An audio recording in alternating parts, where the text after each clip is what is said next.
Assalamualaikum, selamat pagi. Salam sejahtera. Malaysia hari ini, edisi 20 November 2020, hari Jumaat bersamaan dengan 4 Rabiul Akhir 1442 Hijriah. Apa khabar semua? Semoga dalam keadaan sihat-sihat walafiat segalanya. Dan semua kita dalam keadaan semangat hari ini. Anda bertemankan kami di studio. Saya Sofia Nur Solihatun. Dan saya Marsila Hassan. Assalamualaikum. Diharapkan anda semua sihat. Terima kasih kerana memilih kami untuk menemani pagi anda hari ini, hari Jumaat. Penghulu segala hari. Harapkan segala urusan kita dipermudahkan hari ini. Baik, hari ini Sofia, kita nak berkongsi pelbagai topik-topik menarik. Pastinya sesuatu yang bermanfaat untuk dikongsi bersama penonton kita. Hari ini kita berbincang berkenaan dengan peluang kedua. Berapa kerap sebenarnya dalam kehidupan kita yang kita mampu untuk berkata kita mendapat peluang kedua tersebut. Hari ini kita akan membincangkan, memberikan fokus yang penuh kepada mereka golongan penagih dadah. Baru-baru ini kita melihat begitu banyak kes kan, di antara mereka semakin muda tokan dadah ketika ini menggunakan jalan dadah ini, sama ada menggunakan, menjual dan sebagainya. Jadi ini menjadi kerisauan dan kita ingin mendekatilah bagaimana sebenarnya permulaan seseorang itu terjebak dalam keadaan yang sangat gelap ini. Dadah ini, betul. Dan kalau kita lihat di paparan harian Metro hari ini, antara tajuk yang menjadi topik utama ini adalah rekrut tokan muda. Ini sesuatu yang membimbangkan, di mana di sini mengatakan bahawa umpan pelajar dengan dadah percuma serta sejumlah imbuhan jika berjaya mencari penagih baru dalam kalangan rakan sekolah mereka. Antara modus operandi digunakan tokan dadah kecil-kecilan untuk meluaskan pasaran, dan sehingga kini polis di Johor berjaya mengesan 40 tokan yang melakukan kegiatan terbabit dan sudah menahan 21 daripadanya serta mengesan baki 19 lagi. Ini sesuatu perkara yang membimbangkan kerana mereka menyasarkan pelajar-pelajar sekolah. Kita tahu bahawa mereka pelajar-pelajar sekolah ini adalah individu yang mudah terpengaruh dengan rakan sebaya. Contohnya bila rakan menawarkan dadah dan sebagainya, mungkin kerana tekanan hidup dan sebagainya menyebabkan mereka berani untuk mencuba. Bila dah cuba sekali tu, orang kata tu Sofia, kalau sekali kita dah cuba dan mengambil barang tersebut, susah untuk kita melepaskan diri daripada cengkaman dadah. Sebab pastinya kita faham bila dah terjerumus dalam keadaan yang cukup jalan yang lorong, yang cukup gelap ini, sukar untuk kita bawa pulang. Terutama sekali tidak mempunyai sebarang support system ataupun sokongan dari orang ramai. Jadi hari ini kita ingin mendapatkan perhatian anda supaya kita buang sifat untuk menghukum, sifat untuk menghakimi seseorang. Kita akan mendalami sebenarnya bagaimana peranan kita untuk membantu mereka yang telah pun terjerumus dalam najis dadah. Hari ini sangat menarik, Marsila. Kita akan membawakan seorang individu yang sangat-sangat disegani. Dato' Aznil Haji Namawi akan bersama kita sebentar saja lagi untuk membincangkan bagaimana program ini yang dinamakan Ada Aznil di Hati Kamu. Bagaimana ia sebenarnya menyantuni mereka, bagaimana kita pula boleh memainkan peranan untuk memberikan kebaikan kepada mereka supaya mereka boleh datang semula ke kehidupan biasa ini. Yang paling penting sekali kan, kita sebagai masyarakat, stigma kita perlu diubah terhadap bekas penagih dadah dan sebagainya. Jangan stigma itu perkara yang paling penting sekali. Jangan kita fikirkan bahawa mereka adalah penagih dadah, mereka perlu dijauhi dan sebagainya. Mereka pasti tidak akan berubah. Stigma sebegitu yang menyebabkan golongan-golongan ini ramai yang berputus asa, ramai yang merasakan bahawa tiada sesiapa yang menyokong mereka. Itu yang menyebabkan mereka kembali ke jalan dengan memilih dadah. Masalah saya pernah ke Pusat Pemulihan Narkotik Jelebu Negeri Sembilan. Apa yang saya begitu tertarik, kita mengingatkan pusat pemulihan setempat yang sangat menakutkan. Bagi mereka ni takut nak ke sana mendapatkan bantuan. Tapi hakikatnya sekarang sebenarnya pendekatan itu sangat berbeza. Mereka menggunakan ilmiah, mendekatkan mereka kepada agama dan sebagainya. Saya berkesempatan juga untuk berbincang dan mendalami kisah cerita seorang penagih dadah wanita, bekas penagih dadah wanita. Sebenarnya kita melihat mereka, kita memang sangat mudah untuk menghakimi, tapi kalau kita nak memahami bagaimana mereka terjerumus, terdedah dengan dadah dan sebagainya, antara mereka mengalami masalah keluarga, hubungan suami isteri dengan anak-anak dan sebagainya. Jadi itu antara perkongsian yang sangat menyayat hatilah. Kita sebagai orang ramai ini dah tahun 2020 kan, kita sepatutnya lebih terbuka melihat apakah cara lain selain menghakimi mereka, menyisihkan mereka dan sebagainya. Ada banyak lagi cara yang boleh didedahkan. Betul. Itu antara perkara yang perlu kita lakukan dalam membantu golongan ini. Betul. Dan okey Sofia, itu kita tinggalkan dulu sebab nanti kita akan berbicara lebih lanjut bersama tetamu kita nanti. Dan kita nak kongsi sedikit mengenai perkembangan semasa kes positif COVID-19, di mana semalam dicatatkan sebanyak 1,290 kes positif baru COVID-19 dengan jumlah pulih sebanyak 38,132 kes. Ini kalau kita dapat lihat jumlah kes pulih secara 878. Pada ketika ini, Sabah telah pun mencatatkan sebanyak 660 kes dan Selangor merekodkan 407 kes. Antara kes tertinggi di Sabah berpunca daripada kluster-kluster berkaitan dengan tahanan PTS dan juga lokap dan penjara sebanyak 250 kes. Dan bagi Selangor pula, berpunca daripada kluster teratai sebanyak 245 kes dan kluster baru semalam iaitu kluster Kapas BJ dengan 55 kes. Ini adalah pecahan bagi kes-kes di seluruh Selangor dan kita masih melihat ialah angka 4 digit lagi, angka keseluruhan seharian. Jadi inilah, tolonglah anda berhati-hati juga dan jangan kita sedikit leka melihat nombor dah 4 digit dah biasa. Datuk, jangan kita biasa. Semoga ini menjadi inspirasi supaya kita lebih menjaga kebersihan dan keselamatan kita. Betul, kerana kita tak boleh lupa sekarang ni kita telah hidup dalam norma baru. Maknanya perkara yang sebelum ini kita biasa lakukan, kita perlu elakkan untuk lakukan. Contohnya dengan selalunya sebelum ni kalau kita jumpa rakan-rakan, kita boleh berbual secara dekat, bersalaman dan sebagainya. Sekarang dengan norma yang baru, kita perlu elakkan semua itu. Ini semua demi kepentingan kita, demi menjaga dan mengelakkan kita daripada terkena jangkitan COVID-19. Kita kena kurangkan risiko tersebut. Kita akan tinjau paparan Abah hari ini. Mungkin kita mulakan dulu di Harian Metro. Di Harian Metro, di sini, okey.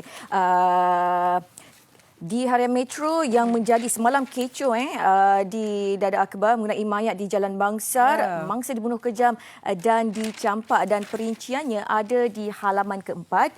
Katanya di sini kelar dada, leher dan kemaluan sebelum dicampakkan di atas jalan raya. Itu tindakan kejam penjenayah terhadap seorang lelaki yang ditemui mati di atas jalan raya di Jalan Bangsar. Dan kejadian mayat berkenaan ditemui tidak mempunyai rakaman kamera litar tertutup CCTV dan pemeriksaan ke atas mangsa tidak menemui sebarang pengenalan diri dan dipercayai berusia 30-an.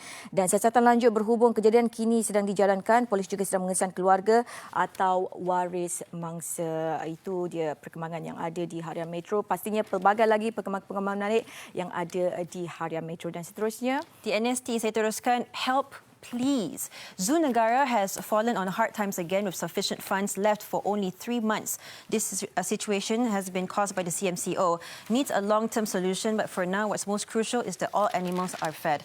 Dan dikongsikan di sini di Zul Negara, salah satu kawasan yang pastinya menjadi kawasan ikonik negara kita menghadapi satu krisis di mana berdasarkan sumbangan dan sebagainya hanya mampu untuk bertahan selama 3 bulan saja lagi. Jadi ini antara yang menjadi kerisauan lah. Mungkin pihak Zul Negara juga perlu melihat antara cara-cara lain untuk menjana lagi pendapatan. Kerana kita tahu kos untuk operasi sahaja memakan kos wang yang sangat tinggi. Memberi makan haiwan yang eksotik, harimau dan sebagainya. Jadi kita mengharapkan agar lebih ramai lagi individu, sama ada individu ataupun organisasi yang ingin membantu menyalurkan bantuan kepada Zul Negara, anda boleh lakukan perkara tersebut. Di halaman ke-8 New Straits Times. Dan seterusnya perkongsian di Berita Harian ini mengenai banjir. Perkembangannya di halaman 20 di mana di sini katanya 3 lagi negeri banjir iaitu Negeri Sembilan, Perak, Johor kena tempias peralihan monsun timur. Di Seremban sekurang-kurangnya 40 rumah membabitkan 160 penghuni di 2 daerah berasingan dinaiki air antara 2 hingga 2.5 meter awal pagi semalam. Dan di Johor pula seramai 13 penduduk di Jalan Permatang Utama Kempas terpaksa dipindahkan selepas hujan lebat menyebabkan banjir kilat petang semalam. Dan sejurus tiba anggota dapati air naik sehingga ke paras pinggang membabitkan 30 rumah di Jalan Permatang hingga Jalan Permatang 3. Dan itu di Johor. Manakala di Ipoh pula, 1 PPS dibuka di daerah susulan banjir kilat akibat hujan lebat sejak malam kemarin. Dan bagi menghadapi sebarang kemungkinan, bilik gerakan banjir di Pusat Gerakan Operasi sudah dibuka sepenuhnya pada awal bulan ini untuk memantau keadaan. Dan kepada mereka yang berada di kawasan yang berisiko banjir supaya peka dan mendengar arahan apabila diarahkan oleh agensi keselamatan untuk berpindah. Dan dokumen penting juga perlu diletakkan di tempat yang tinggi dan selamat. Selain harus memeriksa suis elektrik serta bahan yang mudah terbakar bagi mengelakkan kejadian yang tidak diingini daripada berlaku. Itu antara pesanan kepada anda yang mungkin berada di kawasan yang berisiko banjir. Pastikan segala dokumen penting itu diletakkan di tempat tinggi dan selamat dan sebagainya. Paling penting sekali suis elektrik kerana kita tak mahu kejadian yang tidak diingini daripada berlaku. Di Kuala Lumpur saja 3 hari lepas kita melihat ada peningkatan juga air banjir dan sebagainya di kawasan-kawasan seperti Datuk Keramat, di Lebuh Raya Duke dan sebagainya. Jadi kita memahami juga ada di antara kawasan di Kuala Lumpur yang boleh dikatakan mengalami banjir sehingga air paras pinggang dan sebagainya. Ada juga antara penduduk yang telah pun terbiasa dengan keadaan ini. Jadi kita akan menghubungi seorang mangsa banjir yang akan memberikan kita sedikit sebanyak bagaimana sebenarnya aliran banjir ini sentiasa berlaku di kawasannya, khususnya di kawasan Datuk Keramat. Dan di talian video pada ketika ini Ahmad Nur Azri Ahmad Nuri. Assalamualaikum. Salam. Selamat pagi. Apa khabar? Selamat pagi. Alhamdulillah. Baik, terima kasih kerana meluangkan masa. Baik, mungkin Ahmad Nur Azri boleh kongsikan sedikit sebanyak, kan dah terbiasa sedikit sebanyak melihat banjir ini setiap tahun. Seperti mana macam dah menjadi rutin. Jadi apakah mungkin perkembangan pada tahun ini? Okey, untuk banjir di Datuk Keramat, sebenarnya sudah mengambil masa daripada tahun 1970-an. Okey. So dia menjadi lagi teruk pada pertengahan tahun 1990 sebab ada pihak berkenaan ada buat monsoon drain, iaitu di PKL ada buat monsoon drain. So selepas tu keadaan menjadi lebih teruk. So pada tahun 2014 di PKL ada menambah pembaikan daripada segi longkang tapi tiada apa-apa perubahan. So untuk kami average banjir untuk setahun, setiap tahun dalam 5 ke 8 kali banjir. Wow, banyak kali. 5 ke 8 kali. Untuk bulan ni saja dah 2 kali dan bulan lepas sekali. Jadi bagaimana persediaan Ahmad Nur Azri sendiri dalam sebab dah tahu tiap-tiap tahun pasti akan dilanda banjir. Jadi persediaan menghadapi banjir tu bagaimana? Okey, kalau tengok struktur rumah kami pun berbeza dengan rumah lain di mana kami ada pasang benteng tangga di hadapan dan di belakang rumah. Dan juga setiap bilik kami mempunyai platform yang mempunyai dalam 3 ke 4 anak tangga. So setiap kali air dah memasuki daripada hadapan, kami dah sedia angkat barang masuk ke dalam bilik ke atas platform kami lah. Daripada segi kerosakan dan sebagainya, setiap kali berlaku berapa banyak kerosakan ataupun damage, berapa ringgit tu yang rasanya dibawa air dan sebagainya? Okey, untuk sekarang, untuk dalam tahun 2000 tiada banyak kerosakan sebab sebelum tahun 2000 tu dah banyak sangat rosak. So kami tak ada beli barang baru ataupun tambah sofa ataupun tambah almari. So memang kosong. Rumah ni totally kosong. Baik. Perabotnya semua jenis yang boleh dipindah dan sebagainya. Perabot ni yang tinggal ada 3-4 ni hanya boleh yang kena air saja. Oh, yang tahan air. Yang lain semua dah kembang dan dah rosak. Berapa ramai tu dalam keluarga Ahmad Nur Azri? Okey, untuk sekarang ada 8 orang yang menetap di sini. Wow. Jadi setakat ni lah banjir paling teruk sekali pernah berlaku bila? Selasa lepas. Okey, Selasa lepas. 17-11. Bila air mula naik tu? Okey, dalam pukul 5 petang macam tu air dah start naik. So tak sampai sejam air masuk. Sebelum ni air hanya takat pada tingkap. So tapi pada hari Selasa tu dia melebihi 2 inci daripada tingkap. Macam mana mungkin nak kata persiapan jangka masa panjang, sampai bila keluarga sendiri nak menghadapi kan? Okey, untuk persiapan jangka masa panjang, untuk keluarga kami dah penduduk sini tiada apa-apa solution dan tindakan untuk kami buat. Ini adalah semua daripada pihak atasan dan pihak berkenaan yang sepatutnya urus benda ni semua. Baik. Jadi mungkinlah harapan Azri sendiri terhadap situasi ini mungkin inginkan penyelesaian segera diambil dan sebagainya. Okey, saya ingin berterima kasih juga kepada netizen-netizen yang membuatkan video ni viral dan membuatkan pihak atasan yang berkenaan telah datang semalam. Mereka telah datang semalam dan orang tengok sendiri sistem pembaritan di sini apa benda semua. Dan sekarang diorang kata diorang akan ada solution-solution dan tindakan-tindakan yang diorang akan buat. So benda itu mungkin mengambil masa, maka penduduk di sini pun akan tunggulah apa yang akan jadi. So kami harap apa yang mereka datang semalam tu terjadilah apa yang idea-idea yang diorang bagi. Kami doakan jugalah penambahbaikan sistem pembaritan juga akan dikenal pasti supaya Encik Ahmad Nur Azri dan keluarga dan juga masyarakat setempat tak akan menghadapi lagi situasi seperti ini. Terima kasih kerana meluangkan masa, memberikan perkongsian yang cukup padat sekali. Kita memahami sekarang situasi semasa. Terima kasih Encik Azri. Terima kasih. Baiklah tadi kita melihat ini antara setengah kawasan ini seperti acara tahunan kan. Betul. Dan ada di antara penduduk kesian sekali kita melihat sampai nak ada perabot sedia yang ada tu tak boleh. Kena guna Perasaan untuk kita Ya. ialah sebagai manusia biasa pastinya kita ingin sesuatu yang baru. Maksudnya mereka ini terpaksa stick dengan sesuatu perabot je. Kan Ya. tak boleh nak tukar sebab satu pembaziran dan sebagainya, sebab kita tahu rumah tu akan mengalami banjir dan barang akan rosak dan sebagainya. Dan paling penting sekali bagaimana persediaan mereka dalam menghadapi banjir tu. Terutama sekali keselamatan kesihatan kita Betul. juga kan. Baik, kita akan meninjau pula sedikit perkongsian di berita harian di halaman yang ke-14. Kalau boleh masih bacakan juga ya. Saya Kita fahamkan terlupa 512,000 PKS Micro mohon untuk GKP 2.0. Okey.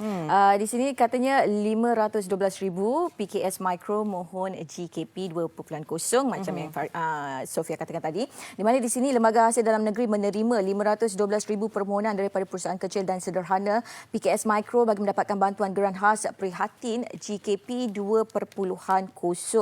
Dan Menteri Kewangan berkata PKS Micro terbabit boleh menyemak status kelulusan bermula 27 November ini, manakala tarikh pembayaran pula dijangka mulai 30 November ini. Dan bagi memastikan PKS Micro ini benar-benar layak menerima bantuan ini demi kelangsungan perniagaan mereka, setiap permohonan akan disemak silang atau verifikasi dengan data agensi yang ditetapkan kerajaan termasuk di peringkat pihak berkuasa tempatan. Dan berdasarkan jangkaan awal juga, bilangan yang akan diluluskan jauh melebihi daripada sasaran awal yang ditetapkan, iaitu 200,000 PKS Micro. Itu dia antara. Dan kita juga difahamkan ada terdapatnya PKS yang telah pun menerima bantuan GKP ini, dan so tentunya kita ingin meninjau juga bagaimana sebenarnya peruntukan itu digunakan daripada sudut apa. Kita fahamkan terjejasnya syarikat ataupun perniagaan kita ini, apakah yang menjadi prioriti, keutamaan untuk menyalurkan bantuan itu. Kita akan bersama dengan dua individu yang akan menceritakan kepada kita apakah sebenarnya yang perlu dan boleh dilakukan dengan bantuan tersebut. Betul, dan betul. saya percaya telah pun ada di talian melalui video Encik Muhammad Syahrul Wahab, seorang pengusaha percetakan. Assalamualaikum, selamat pagi. Waalaikumsalam warahmatullahi wabarakatuh. Sihat ya, apa khabar? Sihat, alhamdulillah. Alhamdulillah. Baik, Encik Syahrul ni seorang pengusaha pencetakan. Jadi sebaik saja menerima bantuan GKP tersebut, apakah perkara pertama yang menjadi keutamaan untuk menyalurkan? Kita fahamkan banyak aspek terjejas, jadi apa yang menjadi keutamaan bagi Encik Syahrul? GKP yang saya terima tu, saya gunakan untuk keperluan ni lah, bisnes saya dulu. Seperti macam material. Saya printing, saya perlukan material yang banyak dalam satu masa. Jadi duit GKP yang saya terima tu, saya dahulukan dengan material untuk bisnes saya. Baik, ketika musim PKP tempoh hari, bagaimana perniagaan dan jualan daripada perusahaan percetakan ini? Untuk permulaan, kalau kita tengok 18 Mac tu, COVID melanda dekat Malaysia. Ya. Jadi untuk beberapa bulan tu memang efek lah untuk bisnes saya. Dengan adanya GKP ni, sedikit sebanyak dapat membantu saya dalam bisnes sekarang. Macam dalam tempoh PKP ni kan macam kurang sikit, bisnes pun macam agak slow dan lambat dan sebagainya. Adakah memerlukan dana juga untuk mungkin memperbaiki maintenance mesin cetak dan sebagainya? Ada tak perkara sebegitu yang perlu diperlihatkan juga? Ya. Sekarang saya stay dengan printing saya, dan saya cuba juga untuk dapatkan dana-dana daripada agensi lain yang dapat membantu saya dalam bisnes saya sekarang. Alhamdulillah ada yang dapat sokongan daripada agensi yang dapat membantu saya. Tapi sekarang ni saya terus dengan pencetakan saya cuma tambahkan servis, cuma tambahkan dari segi online lah, lebih sikit daripada offline. Baik. Ketika musim PKP tu, ada tak Encik mengalami masalah untuk membayar gaji pekerja-pekerja? Kalau masa PKP tu memang masalah dari segi bayaran gaji. Tapi dari situ juga saya minta daripada yang bantuan perkeso tu, subsidi upah, yang tu dapat membantu saya membayar balik gaji untuk kaki tangan saya ada sekarang ni. Baik. Baik, terima kasih Encik Muhammad Syahrul Wahab kerana berkongsi dengan kita bagaimana sebenarnya antara kesukaran jugalah untuk meneruskan syarikat dan juga pengusahaan percetakan ini. Terima kasih Encik Syahrul. Sama. Ya, masa kita faham kan sebenarnya banyak yang terjejas. Kita bercakap berkenaan dengan manpower warga kerja kita. Betul. Dengan bisnes seperti ini, pengusahaan seperti ini, percetakan yang kita menggunakan mesin cetak sebagainya. Jadi apakah mungkin daripada segi lain pula mungkin bagi pengusaha inap desa, apa pula yang menjadi cabaran mereka? Dan kita bersama dengan Cik Nurul Hazirah Kamsaini di talian video. Assalamualaikum. Selamat pagi. Assalamualaikum. Selamat pagi. Okey, apa khabar? Alhamdulillah baik. Okey, baik Cik Nurul, ketika bagaimana caranya untuk Cik Nurul memanfaatkan geran khas prihatin ini? Okey, dengan bantuan JKP, saya pada permulaan JKP, saya boleh membayar sewa homestay saya dan juga membayar bil-bil utility. Dalam sudut lain pula, sepanjang PKP ini kita faham kan memang lebih kurang pengunjung dan sebagainya. Jadi adakah terdapatnya kaedah cara lain yang Cik Nurul cuba untuk usulkan untuk mendapatkan mungkin booking pada tahun hadapan dan sebagainya? Ada tak cara-cara sebegitu? So far for now, saya ada buat diskaun still untuk next year, maknanya untuk percutian akan datang selepas PKPB dan akan datang dengan harga yang potongan yang lebih murah. Jadi ketika situasi PKP pastinya tiada yang datang menginap dan sebagainya. Jadi bagaimana Cik Nurul menghadapi situasi tersebut? Saya percaya peniaga kecil seperti saya dan rakan-rakan yang lain yang membuat homestay, kami mengalami kesukaran kerana tak ada pengunjung yang dapat datang baik di dalam negara dan juga luar negara. Yeah. Jadi kami kekalkan perniagaan ini melalui bantuan dan juga dapat membuat bisnes kecil-kecilan yang lain. Baik. Bisnes kecilan-kecilan yang lain tu macam mana tu Cik Nurul? Macam saya ada buat perniagaan kecil online di talian, menjual baju, menjual makanan. Baik. Jadi itu antara, ialah kita perlu kreatif sekarang ini untuk menjana pendapatan dan sebagainya kan. Jadi kita ucapkan selamat maju jaya, all the best kepada Cik Nurul Hazirah Kamsaini. Terima kasih kerana meluangkan masa dan juga berkongsi dengan kita. Terima kasih. Sukar kan sebenarnya Betul, kita melihat sangat mencabar sekali. Mencabar. Dan alhamdulillah terdapatnya geran khas prihatin ini sedikit sebanyak mampu untuk membantulah mereka untuk orang kata mengisi lubang-lubang yang sedia ada tu untuk kelangsungan syarikat mereka. Baik, kita akan berehat seketika. Sekembalinya banyak lagi pengisian lain masihlah. Betul, banyak perkongsian menarik yang akan kita kongsikan kepada anda. Pastikan anda terus bersama kami di Malaysia Hari Ini.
Baik, kembali bersama kami di Malaysia hari ini dan di segmen kali ini kita akan mendalami sebenarnya apakah pemilikan haiwan yang disifatkan sebagai tidak bertanggungjawab.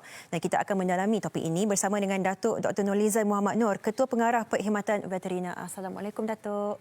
Waalaikumsalam, Sufian. Sihat ya? Alhamdulillah. Terima kasih kerana meluangkan masa, Datuk. Ya, saya ingin mengucapkan terima kasih kerana menjemput saya ke sini.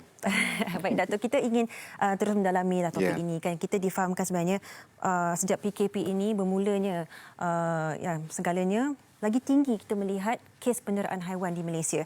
Dan mungkin ada yang mengatakan disebabkan oleh tekanan hidup dan sebagainya. Apakah yang menjadi trend pada ketika ini? Kerana sepatutnya haiwan itu dilindungi, tetapi sebaliknya yang terjadi, Datuk. Sufian, ya.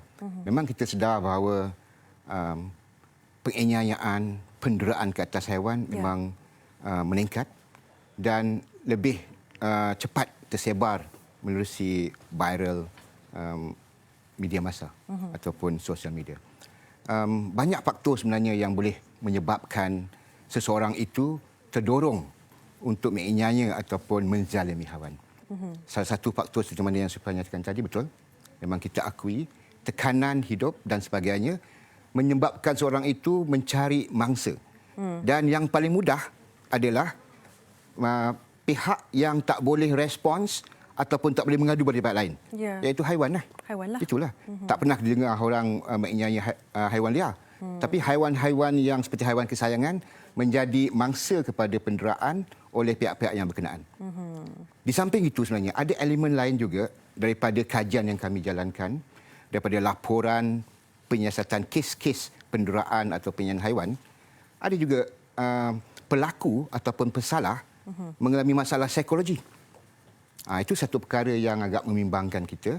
Contohnya sadism. Kalau bentuk dalam konteks penderaan pada haiwan, zoo sadism. Zoo sadism. Baik. Jadi mereka ni merasakan seolah mereka mendapat suatu kepuasan ataupun keseronokan kalau mereka dapat mendera, menganiaya haiwan. Dan lebih teruk lagi, sekiranya mereka kata, kalau saya dapat membunuh dan mematikan haiwan ini dengan satu bentuk penyiksaan, saya dapat satu kepuasan. Ini satu masalah psikologi yang kita bimbangkan dan kita berdoa supaya perkara ini tak menjadi semakin berlarutan di kalangan rakyat Malaysia. Baik, kita bercakap berkenaan mereka yang telah sama ada mempunyai masalah emosi dan sebagainya ataupun mereka yang memang tidak tahu macam mana untuk menyalurkan kekecewaan mereka dalam kehidupan. Dan kita hari ini ingin menekankan sedikit sebanyak berkenaan pemilikan haiwan bertanggungjawab. Jadi sedikit sebanyak mungkin Datuk boleh kongsikan apakah kaedah sebenarnya untuk kita memastikan kita kekal bertanggungjawab terhadap haiwan milikan kita. Okey. Sebagai pemilik ataupun tuan punya haiwan, sebenarnya setiap individu yang memiliki haiwan mempunyai obligasi ataupun tanggungjawab mereka untuk menunaikan keperluan hak haiwan itu sendiri. Haiwan, seperti mana manusia, makhluk kejadian Allah, mempunyai hak mereka sendiri. Dan dalam konteks ini, tuan punya atau pemilik haiwan perlu menunaikan keperluan haiwan. Ada 5 keperluan haiwan. Saya ingin menyampaikan kepada semua pihak, terutama pemilik haiwan, supaya memahami bahawa haiwan ada 5 hak. 5 hak? 5 hak haiwan yang perlu ditunaikan oleh tuan punya ataupun pemilik haiwan. Satu ialah hak ataupun keperluan mereka untuk mendapatkan persekitaran ataupun tempat tinggal yang sesuai. Tak bolehlah kita memelihara haiwan dan biarkan dia merayau ataupun bergerak ataupun bebas dan sebagainya. Sediakan tempat yang sesuai untuk mereka. Yang kedua, hak untuk haiwan mendapat keperluan makanan yang sesuai dan lebih elok lagi yang berkhasiat. Diet yang berkhasiat seperti manusia juga. Yang ketiga, hak ataupun keperluan haiwan untuk mereka mempamerkan corak kelakuan semula jadi mereka. Sebagai contoh, burung, corak kejadian seperti mereka ialah terbang. Bebas. Bebas, dia tak boleh ikat ataupun kurung dia. Yang keempat adalah hak keperluan haiwan kepada berpasangan bagi ataupun berkumpulan bagi jenis ataupun spesies yang sama seperti kucing dengan kucing, anjing dengan anjing ataupun berasingan untuk jenis atau spesies yang berbeza. Baik. Contohnya kita letak ataupun kurungkan bersama burung dengan kucing. Kita menimbulkan Itu menzalimi. Menzalimi, kita menimbulkan tekanan, kesesaan kepada burung tu. Kerana kucing anytime dia akan attack Begitu juga contohnya kita meletak bersama kucing dengan harimau sebagai contoh. Itu satu yang bertentangan. Dan yang kelima, kita kena tunaikan hak ataupun tanggungjawab kita untuk memastikan haiwan pemilikan kita bebas daripada kesakitan, bebas daripada kecederaan dan mendapat program rawatan penyakit seperti manusia yang sempurna dan lengkap. Kita memberikan perlindungan secara menyeluruh bagi haiwan. Itu tanggungjawab kita. Baik, Datuk, kita kekurangan masa hari ini. Tapi untuk dijadikan satu nasihat berdasarkan akta yang telah pun dikuatkuasakan di negara kita, adakah ini akan membantu lagi supaya kita boleh menyelamatkan dan memberikan perlindungan yang sepatutnya kepada haiwan? Ya, kita ada Akta Kebajikan Haiwan 2015. Akta Kebajikan Haiwan 2015 diwartakan pada 2017 telah memberikan guideline untuk kita mengawasi haiwan. Dan saya ingin mengambil kesempatan di sini. Semua pemilik haiwan, kita sarankan, kita nasihatkan supaya ada pasport haiwan. Pasport haiwan? Ada. Wow. Ya, kita ada pasport haiwan. Ramai orang tak tahu kita ada pasport. Dalam pasport ini, semua maklumat mengenai haiwan, semua status kesihatannya, rawatan diterima, pemvaksinan yang mereka terima, tercatat di sini. Bila dia dimiliki, siapa tuan punya, bila dia bergerak dan dijual kepada pihak kedua, ketiga, semua tercatat. So, rekod yang lengkap ada dalam pasport ni.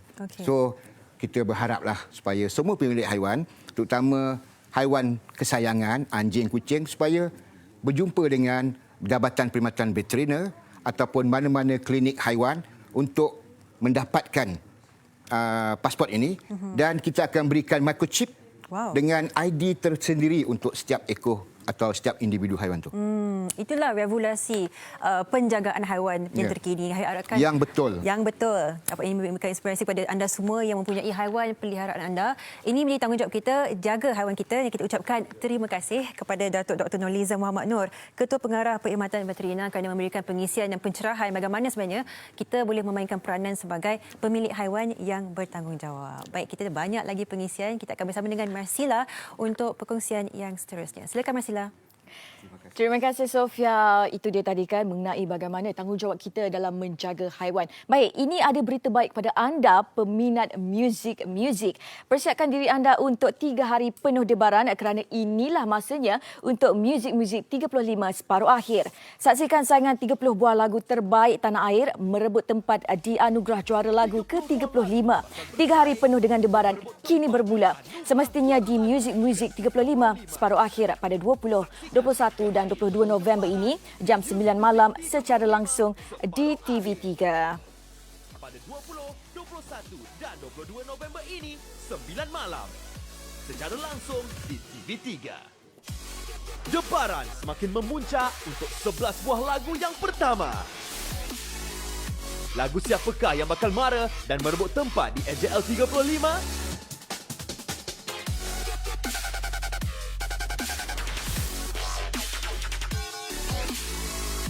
Nantikan segalanya di Muzik 35 separuh akhir pertama pada Jumaat 20 November 9 malam secara langsung di TV3. 11 buah lagu pertama telah pun diuji. Kini 10 buah lagu lagi bakal beradu untuk mara ke anugerah juara lagu.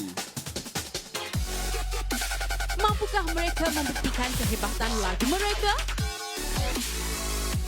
Saksikan segalanya di Muzik 35 separuh akhir kedua. Pada Sabtu, 21 November ini, 9 malam. Secara langsung di TV3. 21 buah lagu telah pun membuktikan kehebatan. Kini tiba untuk 9 buah lagu yang terakhir memberi saingan. Lagu manakah yang bakal menempah tempat di anugerah juara lagu ke-35?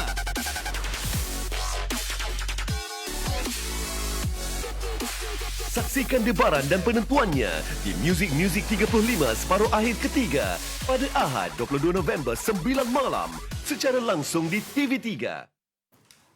Baik, ini pula mengenai Nestle yang mencari jaguh cabaran snack macam pro dengan Nestle.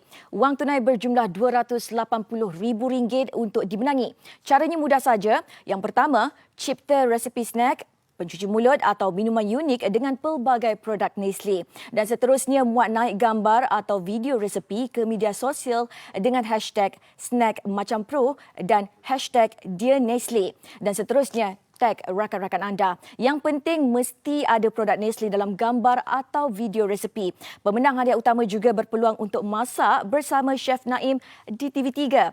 Jangan lupa layari www.dearnestle.com.my/cabaran snack macam pro untuk maklumat lanjut.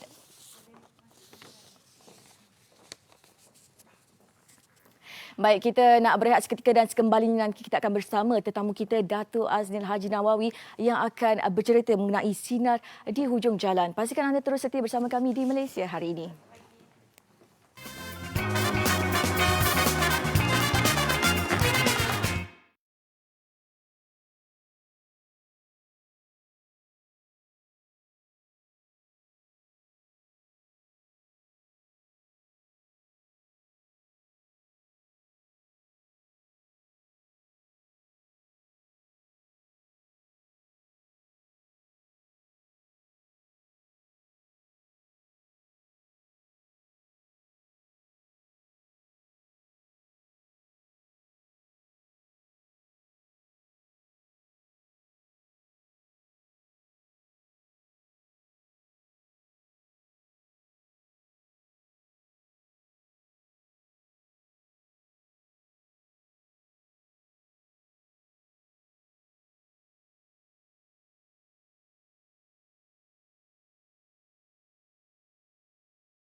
Hidup penuh kesusahan, segala urusan kehidupan tidak teratur. Itu yang dialami Raja Muhammad Zulkifli Raja Said, tetamu Malaysia hari ini yang pernah terjebak dengan najis dadah 12 tahun lalu. Setelah sembuh daripada ketagihan dadah menerusi agensi anti dadah kebangsaan AADK, bapa kepada 2 orang anak ini dilantik sebagai pengerusi kepada beberapa badan NGO yang mengendalikan kursus-kursus motivasi. Tetamu MHR yang seterusnya, Dato' Aznil Haji Nawawi atau lebih dikenali sebagai Pak Nil. 4 November lalu, Pak Nil menerima pentauliahan sebagai champion AADK daripada Ketua Pengarah AADK, Datuk Seri Zulkifli Abdullah. Menerusi yayasan pesona yang ditubuhkannya, Pak Nel kini mendekati anak-anak muda dan turut menyampaikan sumbangan pribadi. Bukan itu sahaja, program #Ada Aznia di Hati Kamu yang dimaknai di media sosial Pak Nel sendiri kini menyentuh hati dan perasaan pelbagai pihak.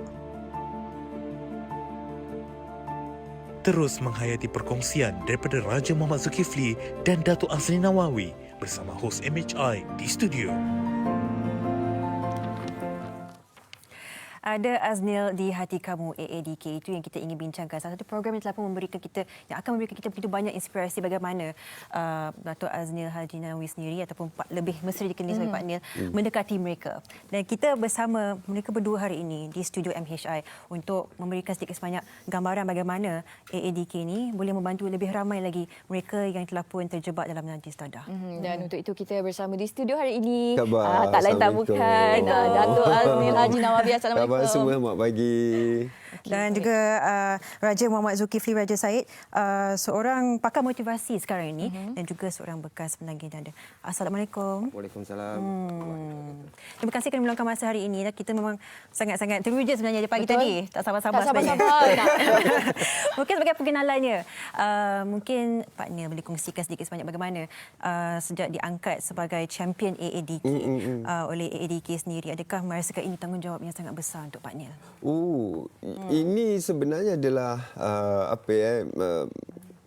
kegembiraan bagi Pak Nil sebab kalau gitu kan dalam perkataan Inggerisnya passion adalah kecintaan kan, kecintaan yang kita buat sebab Pak Nil bermula dengan Kementerian Pendidikan. Pak Nil pergi sekolah-sekolah. Tujuannya utama adalah Pak Nil ada yayasan sendiri, Yayasan Pesona. Yayasan Pesona ni Pak Nil wujudkan untuk mewujudkan pesona yang elok untuk anak-anak Malaysia, anak-anak kita. Ya, kan? Jadi pergi ke sekolah-sekolah dengan anak-anak, pergi ajar dia orang cakap, confident, yakin diri kan. Tapi bila dah melangkah ke satu lagi, tiba-tiba ada anak-anak yang saya tahu daripada usia semuda 12 tahun dah terlibat dengan penagihan dada. Jadi Pak Nil terpanggil pada itu anak juga tu. Jadi Pak Nil nak jadi champion kepada anak-anak. Sebab mereka ni tak ada suara. Kan? Jadi Pak Nil nak jadi champion kepada anak-anak ni. Pak Nil masuk pula bersama dengan agensi anti dadah kebangsaan AADK. Kami buat program bersama dan Pak Nil banyak nak memberi fokus kepada anak-anak daripada umur 10 tahun, 11 tahun dah terjebak ya. Sampai yang berusia 18 tahun mereka terjebak. Macam kita tengok gambar sekarang. Ini video ini anak-anak ni sebenarnya usia mereka baru 15 tahun. Muda lagi. 14 tahun. Jadi bila kita Pak Nil berjumpa dengan mereka, Pak Nil nampak macam bayangan tak ada anak siapalah. Kan? Terutama saya ada naluri seorang ayah. Kan? Jadi saya banyak buat program untuk anak-anak juga. Anak-anak Malaysia. Jadi bila saya melihat mereka ni, saya nampak bayangan macam kau anak aku. Dan kau tidak salah sebenarnya. Nak tolong lagi sebenarnya kan. Saya anggap mereka ni sebagai orang yang memerlukan rawatan. Mereka salah, terjebak, sebab satu kanak-kanak tak tahu. Dia orang cuba je. Atau satu mereka remaja, mereka berani nak cuba itu, nak cuba ini kan. Bila dah terjebak itu yang susah nak keluar. Jadi mereka ditangkap. Bila mereka ditangkap, mereka dijatuhkan hukum. Dijatuh hukum kena hantar ke PUSPAN atau pusat pemulihan narkotik ni. Jadi bila dihantar ke PUSPAN ini, mereka Pak Nil bagi tahu mereka jangan anggap ini sebagai hukuman, jangan anggap ini sebagai penjara. Ini anggap ini sebagai tempat pemulihan. Awak kena tahu bahawa walaupun awak ditangkap, walaupun awak dijatuhkan hukum oleh mahkamah, sebenarnya awak dirawat dekat sini. Betul, dan sebenarnya mereka mempunyai peluang untuk pulih. Kalau kita cakap awak ditangkap di sini, awak salah. Jadi mereka akan rasa diri terbeban dengan rasa mereka adalah sampah masyarakat. Pak Nil, kita nak mendalami sebenarnya bagi Encik Raja Muhammad Zulkifli yang telah pun kita difahami sekarang mempunyai kejayaan yang sangat bagus, seorang penyunting motivasi, tetapi kehidupan yang dulunya sangat sukar sebenarnya, 12 tahun dalam bergelumur dalam masalah itu. Dia mungkin boleh kongsikan penagihan bagaimana bermulanya dan detik tersebut. Saya pun sebenarnya dah lama tinggal, jadi tak tahu kat mana mula, kat mana ujung dia kan. Tapi kalau dia kata dia punya kesan tu sampai sekarang. Kesannya sampai sekarang? Saya habis sekolah berusia lepas SPM. Lepas SPM. bermula daripada desakan hidup. Desakan hidup. Desakan hidup. Sebab tapi kita bukan nak bercerita pasal tu kan. Tetapi berpunca daripada tu keinginan saya untuk membetulkan kehidupan saya asal orang miskin dan sebagainya. Akhirnya saya menjumpa cara buat duit masa tu adalah dadah yang paling mudah. Maknanya Cik Raja memulai dengan menjual dadah? Yes. So jadi dekat situ sehingga satu hari saya punya klien saya berbicara dengan saya, dia katakan, abang tak rasa, abang tak tahu penderitaan kami. Okey, So, jadi tercetus pula satu keinginan baru. Macam Pak Ni cakap tadi, kita muda, kita banyak nak tahu. Zaman saya ketika itu iklan dadah tak banyak. Saya ingat saya satu saja, iklan orang naik tangga. Kalau Pak Ni ingat, naik tangga atas jadi tengkorak. Itu saja. Dekat highway tak ada lagi iklan pasal dadah ni.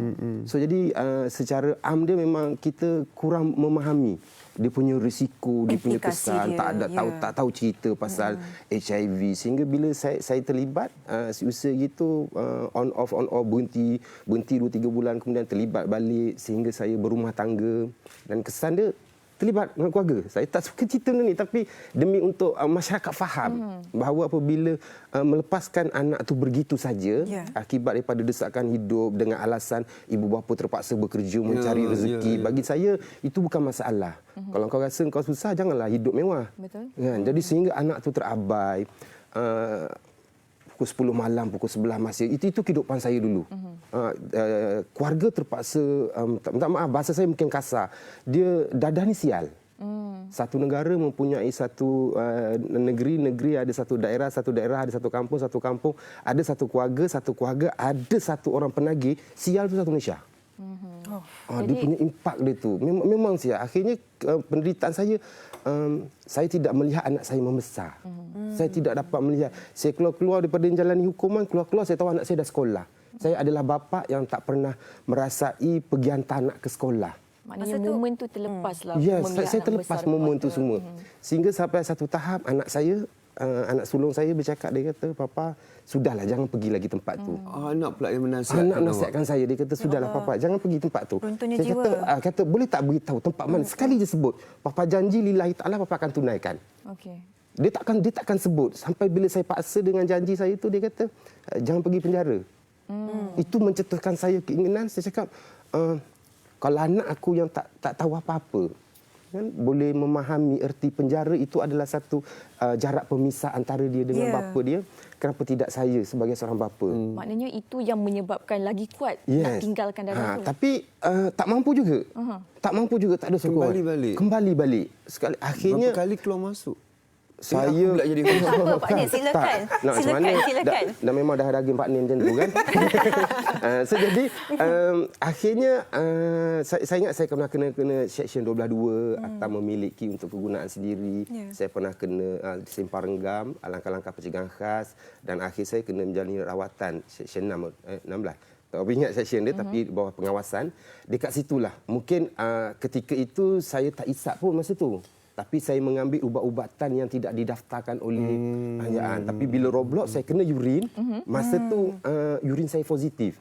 Saya memang deny, saya memang menafikan, saya menyalahkan semua orang. Kenapa bila aku tak ngisap, baru ni nak tangkap, nak kacau aku sebagainya. Tapi rupanya itulah detik permulaan Allah mendidik saya. Dia letakkan saya dalam penjagaan ADK, dan ADK membantu saya sehingga apa orang lihat saya hari ini adalah hasil usaha ADK. Permulaan itu bermula pada usia? 40 tak kot. 40. Daripada 17 sampai ke 40. Itu yang Pak Nin nak lakukan permulaan kehidupan baru kan. Permulaan kehidupan baru tu itu Pak Nin nak mulakan pada awal usia 15 tahun yang dekat dalam tu. Sebab anak-anak ni Pak Nin nak mereka keluar. Pak Nin nak mereka rasa aku dah mula dengan hidup baru. Tapi masalahnya stigma masyarakat pula. Pak Nin dalam video Pak Nin letak pun Pak Nin cakap kadang-kadang apa kata kita bagi simpati, kita bagi empati. Maknanya kalau kita tanya anak baru keluar daripada pusat kan, macam tu kan. Masyarakat kita tanya soalan yang sama tapi tonasinya berbeza. Betul. Kau baru keluar daripada pusat kan. Jadi ini menyebabkan mereka rasa macam aku sampah. Tapi kalau kita bagi empati pada mereka, anak baru keluar pada pusat je. Jadi kita tahu yang ada orang nak menolong. Dengan hanya nada. Kita masih kisahkan dia. Kan? Ada orang nak menolong. Jadi dia dekat situ dia rasa, ada orang sayang aku. Cara kita approach pun Tapi penting sebenarnya kan? partner dia, kadang-kadang kita tak boleh nak salahkan masyarakat sepenuh juga. Ya, betul. Macam saya dulu, orang tanam durian, aku yang pergi jual hasil. Orang tanam pokok pisang, aku yang jual buah pisang.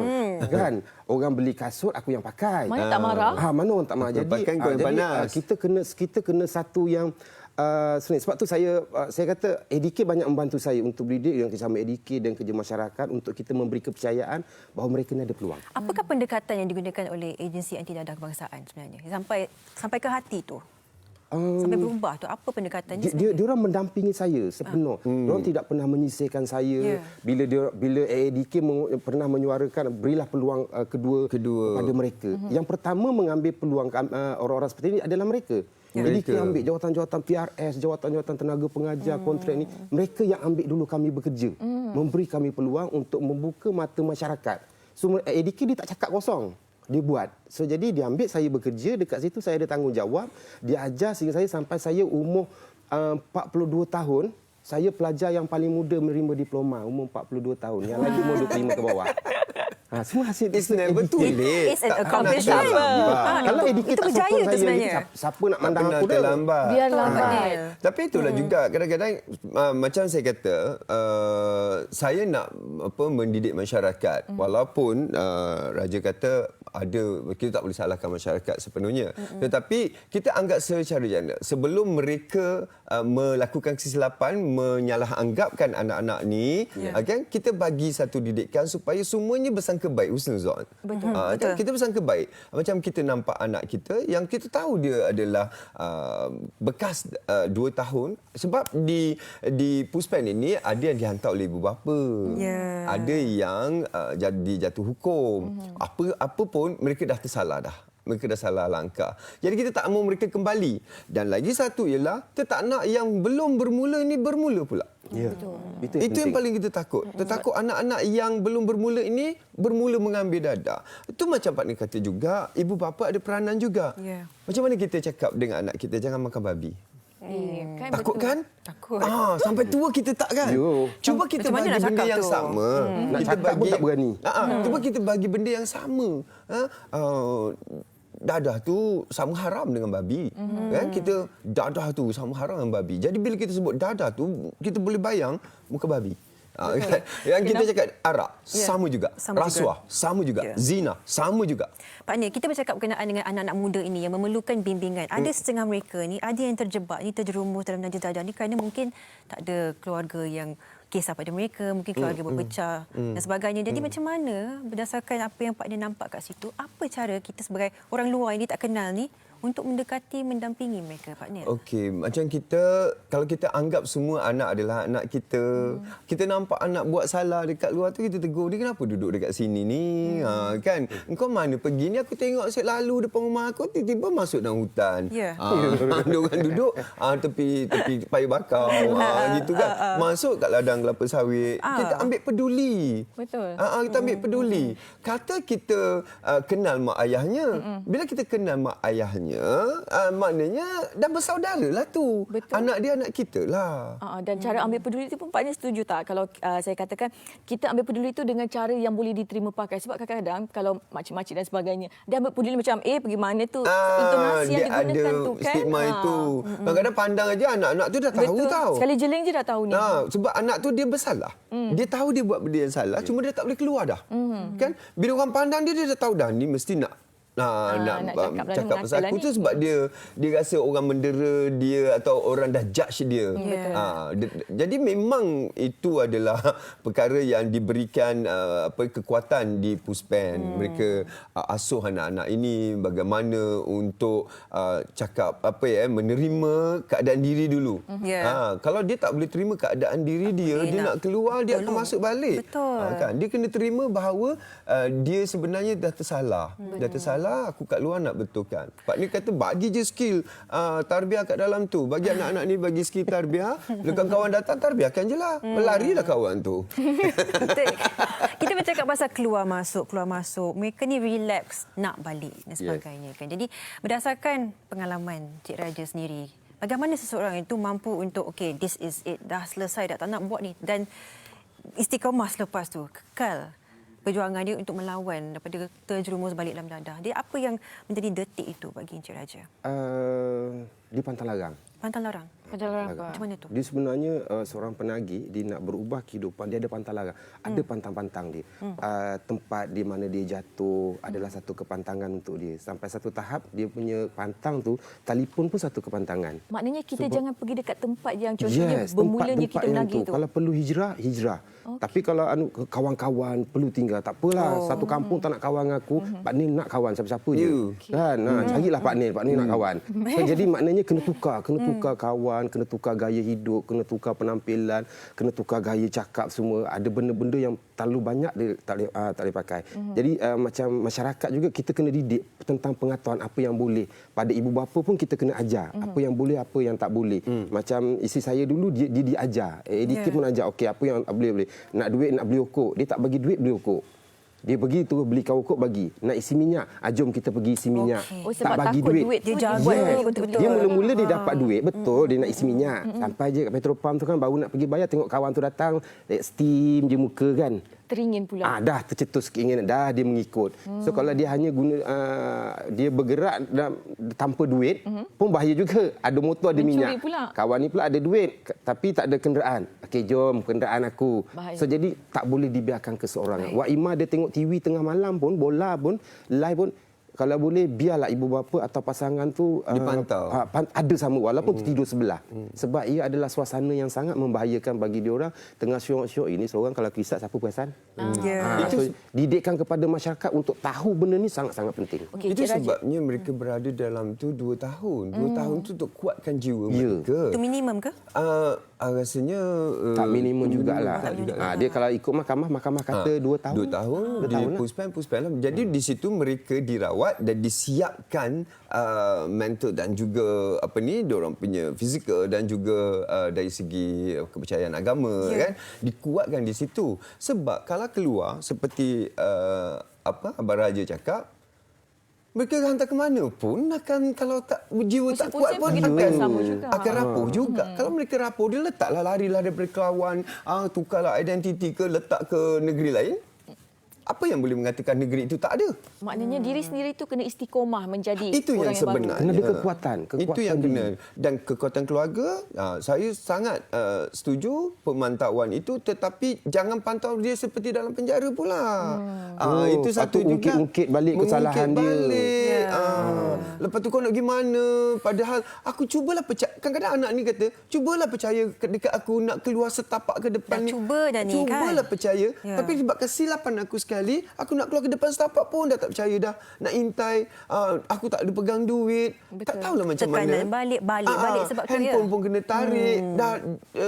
Dah terhukum pula di luar lagi. Jadi memberontak pula. Itu pun kita kena berhati-hati juga. Di sinilah dilemanya. Betul. Di sinilah dilemanya. Dan ia bukan sehari, bukan setahun. Bukan. Dia punya keinginan, saya tak nafikan sampai ke saat ini. Cik Raja, kalau Cik Raja sendiri macam mana? Sampai ke saat ini, dia punya trigger boleh dah gila. Yelah, silap sikitnya boleh jadi. Belum. Saya pernah satu bila menghadapi sikit kesusahan atau stres sikit saja, bila itu saya dulu. Lonely, tak sekat sampai dulu. Dia akan terfikir dulu. Orang sekarang ni viral duk cerita bila COVID kami tak ada pendapatan apa semua. Bayangkan kami yang dah pulih, belajar duduk dalam pusat, macam saya cakap tadi, belajar dapat straight A, kan? Dalam pusat belajar dapat straight A, tapi peluang kerja ada tak? Itu yang menjadi soalan dia. Kami keluar daripada pusat macam Juana, dia dapat straight A, dia keluar, ada tak orang nak ambil kami bekerja? Kerajaan confirm dah tak dapat. Kan? Tapi ada orang nak ambil kerja. Ada orang berani tak sebenarnya? Ada tak orang berani nak ambil kami keluar bekerja? So bila stres ni datang, saya 2 minggu, 3 minggu lepas, tengah tidur Pak Nil, terjaga trauma saya tengah isap dadah. Ya? Dia punya tu memang sampai ke saat ini, jangan cakap saya pulih, saya tak berani cakap. Cuma saya cakap hari ini alhamdulillah saya tak isap lagi. Dia masih ada hari ke kekuatan hari, lagi. hari ke hari. Kepulihan dia hari ke hari. Saya tak boleh jamin. Besok ni keluar tiba-tiba Tokan dah tahu ni keluar ni. Wah, Tokan lama sudah ada keluar TV. Diorang tunggu kat depan tu sekarang. Ada je lagi. Cik Raja. Saya tak boleh jamin. Cik Raja, Pak Ni, kita buka talian pada orang ramai, pasti mereka yang juga ingin tahu sebenarnya. 0377261603 sebarang persoalan anda boleh tanyakan di MHI. Dan anda juga boleh bertanyakan di Facebook MHI. Tulis saja komen di situ dan nanti kami akan bacakan dan sampaikan kepada Pak Nil dan juga Encik Raja. Okey, Pak Nil. Ya. Bila sampai ke tempat macam tu, bila kita melihat mereka yang memerlukan bantuan, Pak Nil berada di sana. Adakah itu juga mencabar Pak Nil dari segi emosinya? Kerana kita kan. Saya berlaku jujur. Saya berlaku jujur depan mereka kan. Sebagai seorang ayah, saya berlaku jujurlah. Kalau saya sedih bersama. Sebab kalau kita nak tahankan, tak ada nak lawan. Anak itu dah kita nampak air mata dia berkaca. Kan? Jadi saya berlaku jujur, kita lalui bersama. Jangan kata sedih tapi aku tak sedih. Nanti dia tak rasa bahawa aku seorang saja melalui benda ni sebenarnya. Maknanya dia juga rasa yang kita juga jadi faham kita tu rasa. Bila Pak Ni tanya, masa detox, masa kita nak ada withdrawal syndrome, gian, semua tu, macam mana sakit ke? Tak ada hidung berair. Jadi kita dengar dengan kita dapat rasakan sakit itu bersama. Jangan jadi pendengar yang batu. Kan? Jadi bila kita dapat ni berjumpa dengan anak tu, semua anak-anak tu dah kepalanya pun dah sama dibotakkan, kan? Bila Pak Ni tengok yang itu, timbul rasa sayang. Patutnya itu. Lebih daripada rasa kau bersalah dan seharusnya kau dihukum. Kenapalah umur kau baru 13 tahun dah terjebak ni. Kita tak datang daripada kasut dia. Betul. Kan? Kita berjalan pada kasut yang berbeza. Kasut kita, kasut dia lain. Jadi mungkin kita tak tahu apa benda berlaku. Cuma kita kata, kalaulah ini anak aku. Cuma itu je saya pinta. Kepada semua yang nak ambil. Saya cakap pun saya ada sebab itu ada anak saya. Saya terbayang saja. Bila orang nak ambil kerja. Cuma bayangkan, katakan bahawa kalau inilah anak aku. Kita meletakkan situasi kita di tempat itu.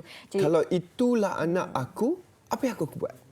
Walaupun awak bujang, walaupun awak tak ada anak, walaupun awak dah bercerai, walaupun apa, tapi bayangkan itu. Kalau itulah anak aku. Jadi kita tidak akan memandang dia seperti anak orang lain. Betul. Kalaulah semua orang berfikiran sebegitu, mesti stigma terhadap bekas penagih dadah ni tiada yang akan mengatakan bahawa kau penagih dadah, kau jahat dan sebagainya, kan. Jadi Pak Nil, sepanjang Pak Nil menyantuni bekas-bekas penagih dadah ini, bagaimana antara mungkin cabaran ataupun kisah yang paling Pak Nil tak boleh lupakan? Bila satu keluarga lah ada ceritanya. Abangnya gitu, kakak iparnya gitu. Satu keluarga kan? Satu keluarga. Jadi macam mana dia nak keluar? Kan? Dia terpaksa keluar pun dia kembali kepada keluarga itu. Tapi macam mana Pak Nil kata, siapkan diri kat dalam, belajar untuk menasihati orang. Kita bagi dia skrip tiap-tiap hari. Macam Pak Nil ajar orang berlakon. Ini mungkin ini adalah cara Pak Nil, kan. Bagi dia skrip tentang kerosakan yang akan dilakukan oleh dadah. Bagi dia skrip. Okey, kalau kita praktis, kalau ada kawan, panggil kawan, kan praktis macam mana kau nak nasihatkan dia. Jadi bila selama 2 tahun mereka berpraktis dengan macam-macam skrip, lama-lama sebenarnya mereka mengatakan pada diri sendiri. Dan mereka menghafal skrip. Dan bila balik, skrip tu dah ada dah macam air di kepala. Dalam family dia boleh bercakap. Dengan kawan dia boleh bercakap. Kita bagi pula approach yang berbeza. Yang ni lembut, yang ini kasar sikit. Tak apa, 2 tahun kat dalam tu. Tuntutlah ilmu tu. Alhamdulillah, pendekatan Pak Nil ni memang terbaik dan mungkin memang dia rasa lagi dekat dengan Pak Nil sebab dia tahu Pak Nil pun mengajar juga dari segi itu. Jadi kita akan berehat seketika Pak Nil dengan Encik Raja. Kita akan kembali untuk berkongsi lagi berkenaan dengan sinar di hujung jalan. Segalanya di MHI.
Baik, kembali bersama kami di Malaysia hari ini. Kita masih lagi bersama Pak Nil dan juga Encik Raja bercerita, berkongsi pengalaman dan lama kisah. pula seronok jadi macam ni. Saya jadi artis pun kadang-kadang 3 minit je. Kan? Ini kita tentukan 18 minit, 17 minit khas kat sini. Memang kita nak jadi artis promo album pun 3 minit je. tak puas cakap dah kena habis dah.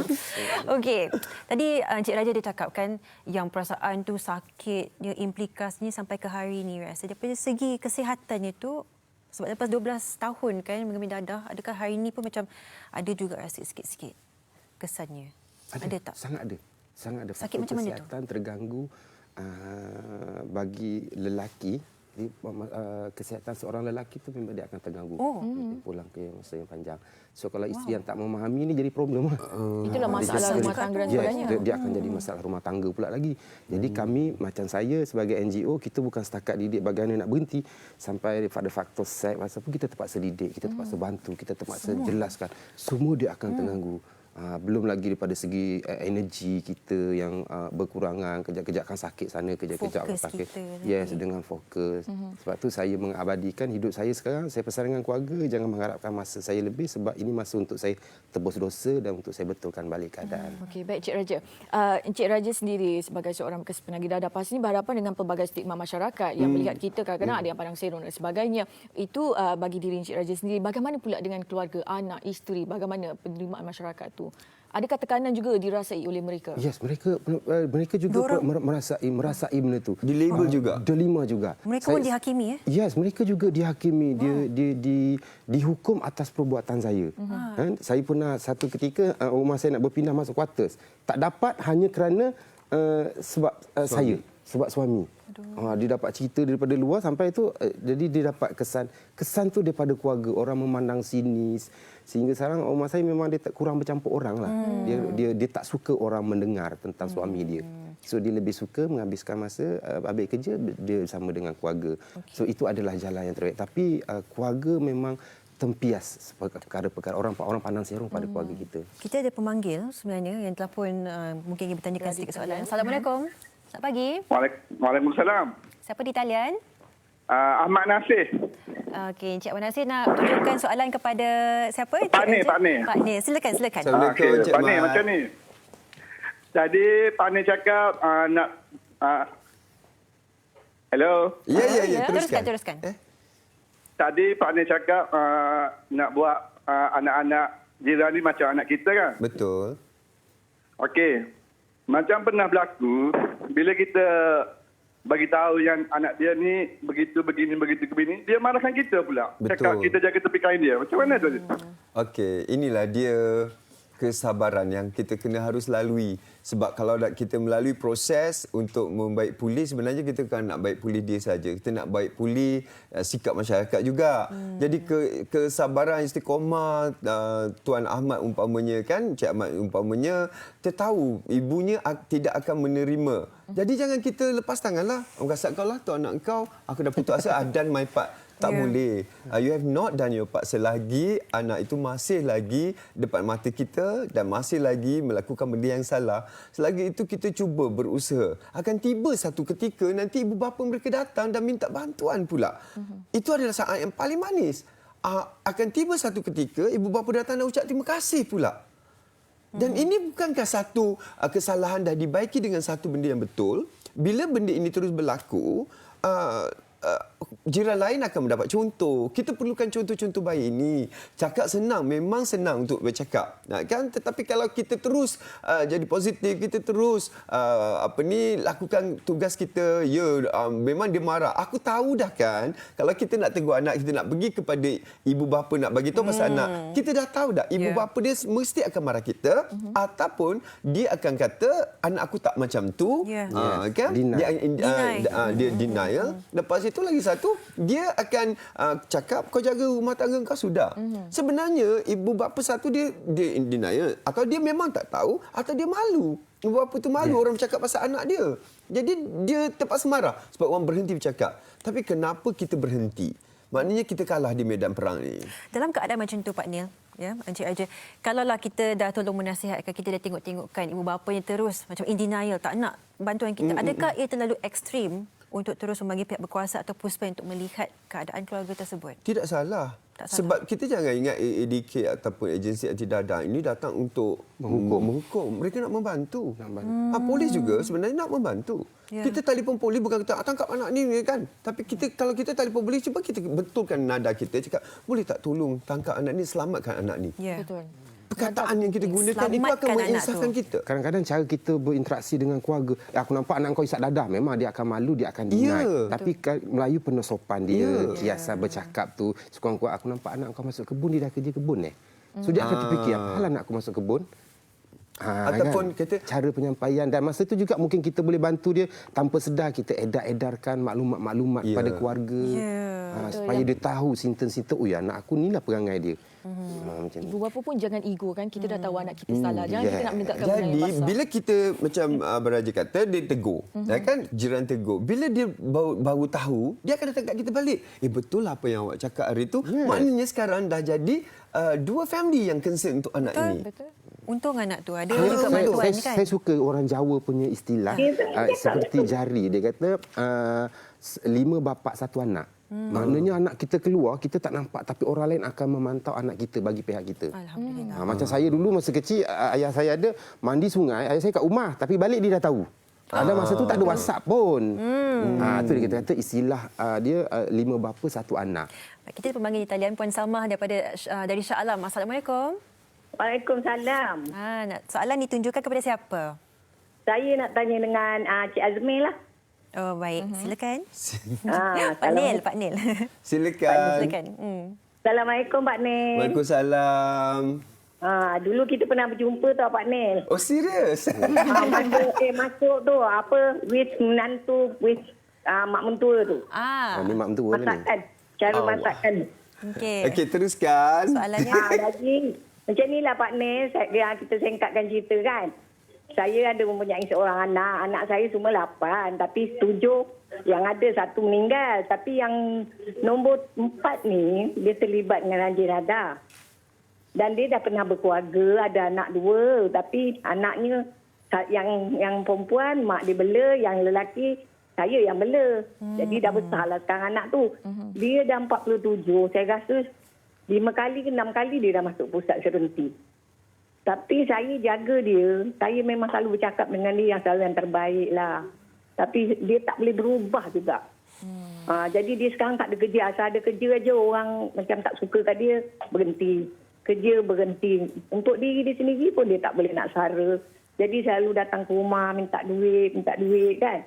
Jadi saya nak kalau boleh dapatkan Pak Nil berkenalan dengan dia, dapat asuh dia. Macam mana? Subhanallah. Itu dia Pak Nil. Mungkin ini cara terakhirlah saya sebelum menutup mata. Saya pun umur dah 71. Nak nanukkan dia tu berubah supaya peninggalan saya, adik-beradik dia akan sayang dia. Tapi adik-beradik memang sayang dia. Setiap kali hari jadi, adik-beradik sanggup membuatkan hari jadi dia. Tapi dia tak boleh. Dia masih dengan kawan-kawan yang dia sangat sayang. Jadi saya mintalah kalau dapat berhubung dengan dia, mungkin ni jalan terakhir untuk saya membaiki diri dia. Saya memang sayang dia, anak saya kan. Saya lahirkan dia. Yang penting Puan terus bagi kepercayaan, terus bagi kasih sayang. Kita cuma boleh berdoa dah lepas bila kita dah usaha. Terima kasih. Ya, betul. Kalau memang saya selalu doa untuk dia. Kalau ada itulah program ni pun nama Ada Aznil di Hati Kamu. Sebelum ini program saya buat apa pun rancangan TV, Ada Aznil di TV Kamu. Jadi saya ada di ruang tamu rumah masyarakat Malaysia hampir setiap hari, hampir setiap minggu dengan hiburan kan. Tapi pada waktu yang sama, alhamdulillah, rupanya itulah tempat saya semai kasih sayang masyarakat Malaysia pada saya. Dan sekarang ini, ibu pun datang, ibu bercerita dan saya percaya ramai lagi nak Pak Ni mendekati anak-anak mereka. Supaya bukan apa, supaya mereka ni nak dengar orang yang mereka kenal bercakap. Dan caranya kadang-kadang berbeza. Ibu akan terus, inilah satu insan yang luar biasa ibu akan terus percaya anak dia akan berubah. Betul. Dan dilema seorang ibu ibulah juga. satunya. Sebab ibu doa yang paling mujarab. Betul. Sangkaan ibu tu juga satu doa. Menitis air mata Encik Raja tu. Sebab saya ingat pada ibu sendiri. Saya ingat ibu saya. Bagaimana ibu melalui. Saya dan ibu saya, keluarga saya melalui apa yang Puan Salma lalui. Dan lebih kesal lagi sebab saya bimbang sebenarnya sebab saya pernah menjual. Saya takut anak Puan Salma adalah satu ketika dulu orang yang pernah mengambil burusan berpunca pada saya. Sebab tu saya cakap biarlah kalau aku mati sekalipun, kadang keluarga saya bising kesihatan saya tak berapa bagus tetapi habiskan masa dengan perjuangan ini bagi saya aku rela mati sewaktu aku menyantuni rakan-rakan aku daripada aku mati atas katil tempat yang empuk.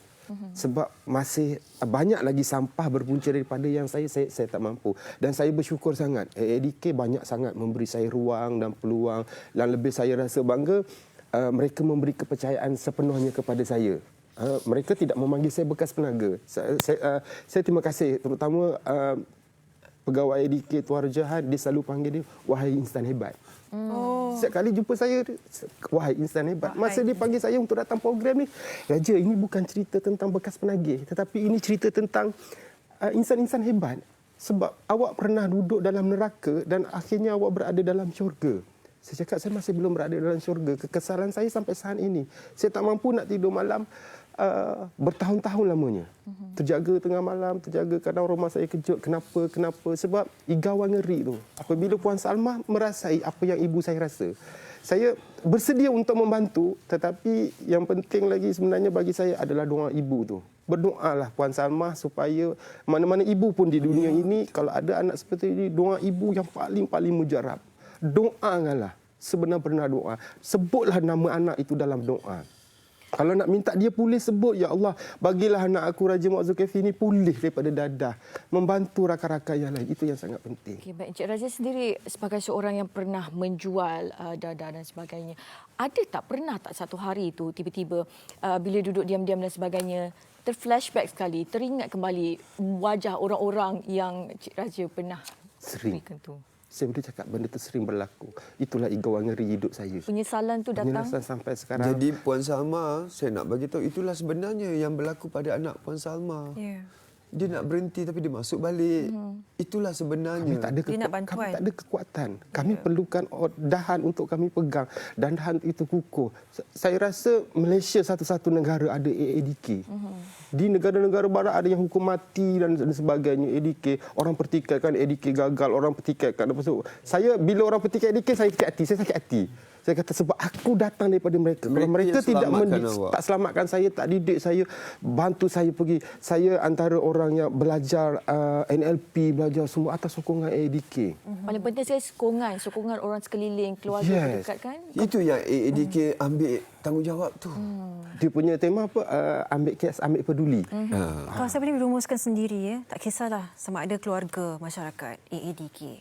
Kuasa dalam kataan kita gunakan kepada seseorang yang memerlukan bantuan itu sangat-sangat kuat. Seperti mana partner sendiri menggunakan skrip ataupun kata-kata yang boleh memberi mereka sokongan. Jadi apakah yang partner boleh sampaikan kepada kesemua penonton MHI, penonton AADK, seluruh rakyat Malaysia ini, yang cara untuk kita memainkan peranan kita secara menyeluruhnya, partner? Okeylah. Kita ada dua sebenarnya sebelum anak itu terlibat. Tiga lah. Semasa anak itu terlibat dan setelah anak itu terlibat. Kan? Jadi ini adalah benda yang rutin dalam kehidupan kita. Kita kena tahu, tak ada kena dengan anak aku, jadi aku tak perlu ambil tahu. Yeah. Itu adalah satu benda yang menakutkan. Mereka tak ambil tahu. Kalau bila dah kena, mereka tak tahu nak buat macam mana. Yeah. Sebab mereka tak nak ambil tahu dan mereka selalu kata takkan kena pada keluarga aku. Itu yang pentingnya letakkan diri sendiri. Jadi kita kena sentiasa bersedia, seandainya benda ini berlaku, kita jauhkanlah doa supaya benda ini tidak berlaku. Tapi seandainya ini berlaku, apa persediaan kita? Kita kena ambil tahu, kita kena, kita ada smartphone kot. Banyak benda kita boleh belajar daripada phone tu kan. Tak perlu pergi cari bahan ilmiah bacaan yang lain. Dekat handphone kita ada banyak bahan ilmiah kat situ. Dan kali tiba-tiba sebab ia macam penyakit. Bila ia datang, kita tak tahu nak buat apa. Kan? Jadi bila kita dah siapkan diri kita, benda itu berlaku, kita tahu macam mana nak mengenangnya. Kalau tak jadi, alhamdulillah. Tetapi anak orang lain berlaku, kita tahu macam mana nak menasihati ibunya atau kita bersama-sama tolong dan kita bantu anak itu. Jadi jangan anggap ini adalah masalah keluarga kau. Bagus ya kita sejak pandemik ini kita keluar perkataan kita jaga kita ni Kan. Perkataan kita jaga kita ini jangan anggap ini hanyalah untuk COVID-19 saja. Kita jaga kita gunakan untuk dadah, kita jaga kita untuk orang pemandu mabuk, kita jaga kita gunakan untuk orang-orang tua. Mak engkau adalah mak aku. Gitu. Anak engkau adalah anak aku. Jadi ini adalah benda yang kita kena semai lah. Mungkin dah hilang sebab kita terlalu busy dalam kehidupan. Kan? Kita terlalu busy dengan handphone kita. Kita dah lupa dah sebenarnya. Ada benda yang kita dah tinggalkan. Padahal itu resam kita dulu. Kau boleh kita nak bercerita ni sampai ke esok pagi, Pak Nia. Boleh. Tapi tinggal 2 minit saja lagi mungkin. Cik Raja pula sebagai seorang yang dah melalui, yang masih kini berjasa memberikan mereka bantuan juga untuk tidak terjebak, kan? Apa yang boleh disampaikan, Cik Raja? 2 minit kan, tapi mesti saya cakap ni. Yang pertamanya saya mohon kepada masyarakat, berikan satu kepercayaan. Sangkakan bahawa kami pun mampu berubah. Kami mampu membetulkan kehidupan kami, tetapi ia bukan satu benda yang mudah. Macam Pak Ania cakap tadi kan, nak kita anak kita selamat, kita kena selamatkan kawasan kita dulu. Bila kawasan kita nak selamat, maknanya kita kena pastikan anak-anak orang lain juga selamat. Baru kita berada dalam kawasan selamat, baru kita boleh yakin anak kita selamat. Tapi kalau anak kita masih sihat, orang sebelah tak sihat, so kita tu betul lah, saya setuju Pak Nia cakap kita jaga kita tu sangat penting. Okey, jadi kesempatan ini saya nak ucapkan terima kasih sangat pada AADK yang banyak mendorong dan memberi sokongan kepada saya yang menjadikan saya seperti ini, kan, daripada AADK. Dan juga saya memohon kepada seluruh rakyat Malaysia, khususnya terutama kepada mak saya, maafkan rakan saya, doakan saya supaya kami mampu mengekalkan kepulihan kami. Ramai sebenarnya yang dah pulih, tapi kadang-kadang kami takut nak menonjol, kami takut hilang kerja, kami takut kami dicemooh. Tapi saya mengambil risiko. Saya ambil risiko untuk beritahu. Kalau saya sebagai penceramah bebas, motivasi untuk jabatan-jabatan, saya ambil risiko ini bila menceritakan tentang kisah hidup saya gini. Mungkin lepas ni orang tak nak ambil saya ceramah, saya tak tahu. Kan? Tapi itu bagi saya rezeki Allah punya. Cuma maafkan saya, beri kepercayaan kepada saya dan rakan-rakan saya, sokong, doakan Pak Nel, antara orang dia champion. Saya pun orang tak panggil champion lagi kan. Sedangkan saya dah ikat dadah dah. Pak Nel tak rasa lagi. Pak Nel tak rasa lagi. Kan? Janganlah sebut tu satu doa. Jadi terus doakan orang-orang seperti ini sihat. Bagi saya respect Pak Nel sebab bagi saya orang yang buat kerja ni kerja gila. Bukan senang kita nak buat kerja ni, nak memahami mereka, nak memberikan jiwa kita kepada mereka. Maafkan saya dan rakan-rakan saya, doakan kami semua yang berjuang dalam dunia ni. InsyaAllah saya sedia membantu. Apa saja segi, cuma jangan minta duit dengan saya, tak ada duit. Tapi lain insyaAllah. Kami juga minta maaf kalau terpaksa minta untuk cari balik memori dan sebagainya. Kita dia dah kuat. Anda berdua untuk berkongsi lagi. Masalahnya dia dah kuat. Tak payah korek. Dia dah boleh keluar sendiri. Maknanya dia dah kuat dalam dan dia boleh bercerita. Macam kita pandang dia pun kita tak ada stigma kan? Kita nampak dia tak ada stigma kan? Tapi kita seronok sangat hari ini dapat bercakap dengan Pak Nia, dengan Cik Raja. Terima kasih sangat. Kita dah di hujung rancangan juga. Jangan lupa esok menarik ini adalah tahap kesuburan di Malaysia hari Isnin nanti. Pak Nia pun boleh juga tu. Boleh juga. Terima kasih semua. Assalamualaikum. Pak Nia.